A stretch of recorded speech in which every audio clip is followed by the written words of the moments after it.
Hello, my name is Mike Dyer. I'm the curator of maritime history at the New Bedford Whaling Museum, and I'm here to tell you the story of when the British attacked Bedford Village in Fairhaven in September of 1778 during the American Revolution.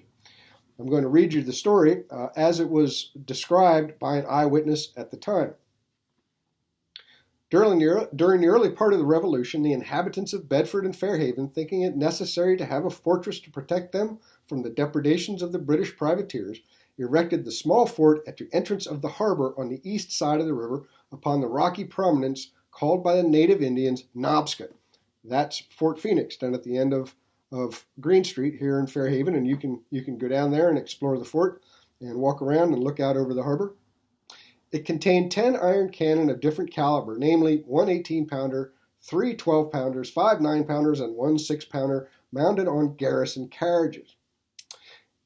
In the early part of the Revolution, when many privateers were fitted out of Boston and Providence, Bedford Harbor became a receptacle for the prize vessels which they captured.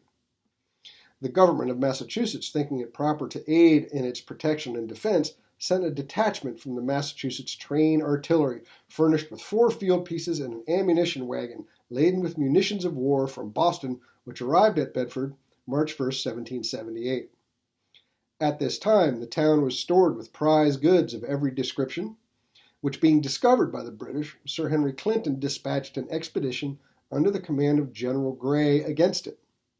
On the 5th of September, the fleet entered Clark's Cove and formed a bridge of boats to the shore, on which landed between 4,000 and 5,000 men, and they marched up into the town. And that's the same part of New Bedford where Fort Rodman is today. And you can go down to the very end of Clark's Point and walk around Fort Rodman and look out over Clark's Cove and out over Buzzards Bay and see the scene of the action.